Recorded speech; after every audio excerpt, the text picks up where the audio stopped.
Hi, I'm Tim and I work in the policy team at the National Autistic Society. You might have heard some things this week about a new announcement from the NHS about mental health services and how historically they've been underfunded and frankly inadequate for people who are using them. And what they've done is they've released a new plan, a new 5-year forward view, they're calling it, to tackle this and to make the mental health services work for people that live in England.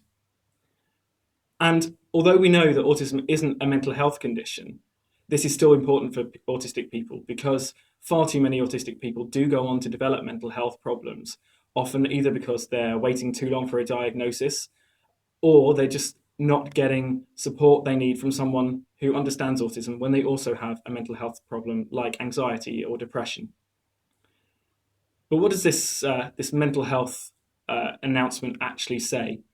And especially, what does it say about autism? The main thing for autistic people is the announcement of a new care pathway. And we know that sounds a little bit techie, but actually it has the potential to do some real good if it's done properly to improve the lives of autistic people across England. We think in order to make it work, it's got to include at least two key things, and that's that it's got to tackle waiting times for diagnosis, which at the moment are far too long and people live without the support that they need in order to live their lives.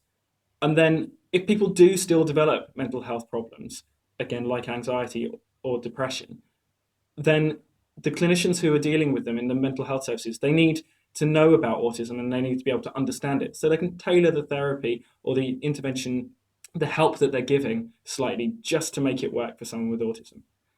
And if both those things fall into place, then we think that an awful lot of anguish and mental health problems for autistic people can be avoided in the coming years.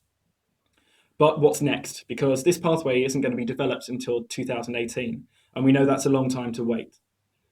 But we think it's worth taking some time to make sure that this pathway, that when it does actually come into being, really is robust and strong to make sure that people with autism are getting the best that they can from the NHS. And we'll also be working to make sure that the government and the NHS are still prioritising bringing down waiting times for diagnosis, as well as making sure that access to mental health services is provided. So that, in a nutshell, is what the Mental Health Taskforce has reported on this week. If you have any other questions, then please do just get in touch with us.